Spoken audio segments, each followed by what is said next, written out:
Halo Bedikers. Kolaborasi antara gerai makanan cepat saji McDonald's dan grup K-pop BTS berhasil bikin geger para pecinta K-pop tanah air. Antrian panjang yang menimbulkan keramaian memaksa sejumlah gerai McD ditutup akibat aturan protokol kesehatan. Tidak mau kalah dengan kompetitornya, KFC langsung mengambil ancang-ancang untuk collab dengan idol game hingga anime. Persaingan dua gerai makanan terbesar di dunia ini memang sudah berlangsung sejak dulu. Sangat menarik untuk kita lihat. Siapa sih yang lebih unggul di antara keduanya? Mari kita bongkar.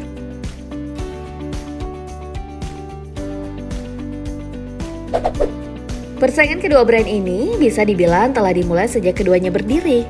McDonald's lahir sebagai restoran makanan pada tahun 1940 ketika dua bersaudara, Richard and Maurice McDonald, membuka gerai pertamanya di California. Menu yang disajikan adalah hamburger, minuman ringan, pie, kentang goreng, kopi, dan milkshake. Setelah berkenalan dan bekerja sama dengan seorang pengusaha Amerika bernama Kroll, tahun 1951 resto cepat saji ini mulai diglobalkan.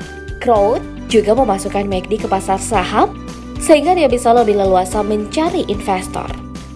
Soal logo, mulanya McDonald's menggunakan ilustrasi kartun seorang koki yang wajahnya mirip ayah dari dua bersaudara pendiri McD, yaitu McDonald. Dan pada tahun 1962, logo ini diganti dengan logo baru, berupa sepasang gerbang emas melengkung yang membentuk huruf X, dan terkenal dengan nama The Golden Arches yang berarti lengkungan emas. The Golden Arches sejatinya bermula dari cetak biru desain gedung baru rancangan Dick McDonald. Desain ini baru pertama kali digunakan pada bangunan franchise McDonald's di Phoenix, Arizona pada Mei 1953. Sekitar 3.700 meter dari tempat lahirnya McD, Harlan Sanders mendirikan Kentucky Fried Chicken atau KFC. Lahir dan besar di wilayah peternakan Indiana, Sanders kehilangan ayahnya pada usia 5 tahun. Sebagai anak tertua di keluarganya, ia otomatis menjadi tulang punggung keluarga.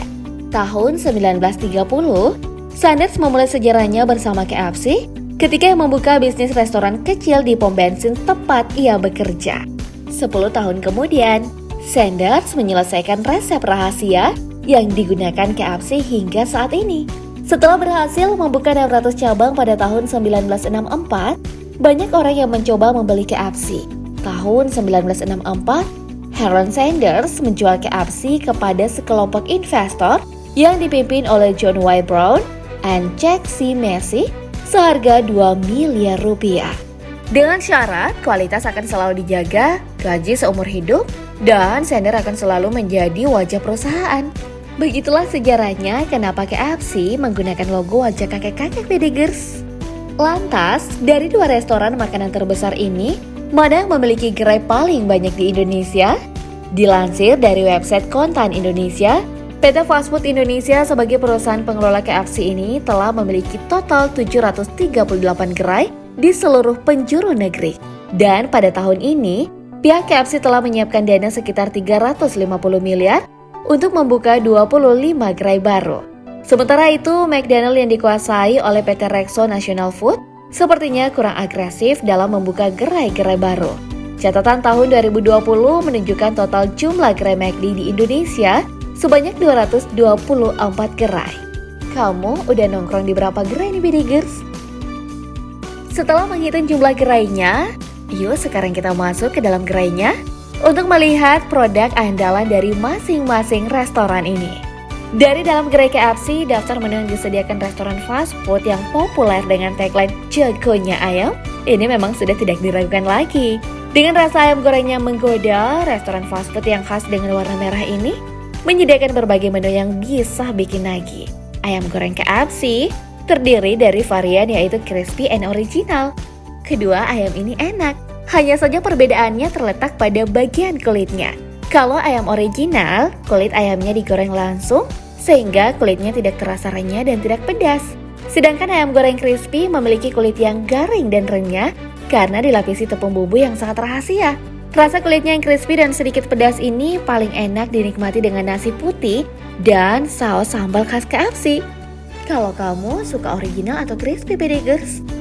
Nah, kalau di dalam gerai McD, Big Mac adalah salah satu burger spesial yang sudah melekat pada brand ini. Sesuai dengan namanya, burger ini memiliki ukuran yang besar, terdiri dari 2 lapis daging sapi gurih yang dilengkapi dengan selada, keju, bawang, acar timun, dan saus spesial. Semua bahan tersebut diapit dengan roti bertabur biji wijen. Karena ukuran yang besar, menu ini sangat mengenyangkan. Tekstur roti dan daging yang lembut bercampur dengan sayuran segar dan keju yang agak asin. Sangat cocok untuk melengkapi waktu nongkrong kamu bersama teman-teman. Rasanya tidak cukup jika tidak membandingkan strategi pemasaran mereka ya. Karena faktor ini merupakan salah satu kunci keberhasilan sebuah restoran. Terbukti, lewat sejumlah program pemasaran yang dibuat, McDonald's berhasil membuka 100 outlet di dalam negeri pada tahun 1959. Juga, dari strategi pemasaran McDonald's dengan idol grup Korea Selatan BTS yang bisa dibilang sangat berhasil. Di hari pertama penjualannya, satu Indonesia dibuat heboh. Kolaborasi ini bukan yang pertama dari McD. Seperti dilansir berbagai sumber, McD diketahui pernah bekerja sama dengan mantan rapper terkenal Travis Scott dari menu bernama Travis Scott Meal. Ini adalah kolaborasi pertama antara superstar dan McDonald's sejak berkolaborasi dengan Michael Jordan pada tahun 1992. Setelah kesuksesan Travis, McDonald's kemudian berkolaborasi dengan J Balvin dengan menu-menunya seperti Big Mac, Fried Potato, dan Oreo McDonald's. Tim eksekutif McD benar-benar menyadari pentingnya bekerja sama dengan artis dan pembuat konten. Hal ini membuat brand mereka terhubung dengan pelanggan seumur hidup, mendapatkan popularitas dan viral di media sosial.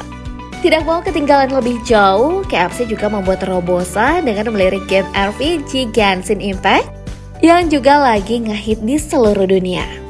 Namun sayangnya kolaborasi ini ternyata masih sebatas dilakukan di negeri asal Genshin Impact, Tiongkok.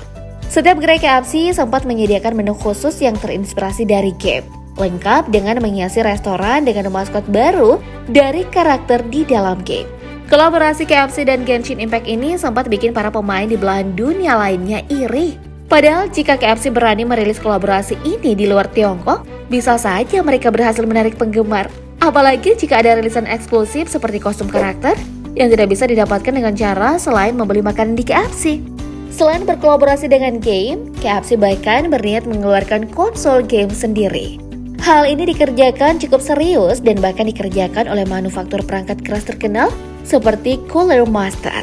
Bentuk komputer rakitan khusus untuk main game ini pun unik, yakni menyerupai ember berisi ayam yang jadi jagoan KFC. Kalau McD dan BTS cuma bisa menghadirkan souvenir, rasanya langka KFC untuk bikin konsol game sendiri sudah sangat gila ya. Sayangnya, sejak diumumkan pada 2020 lalu, masih belum ada kabar lanjutan kapan konsol ini dirilis. Dari segala aspek, mana nih gerai favorit kamu, Bedegers?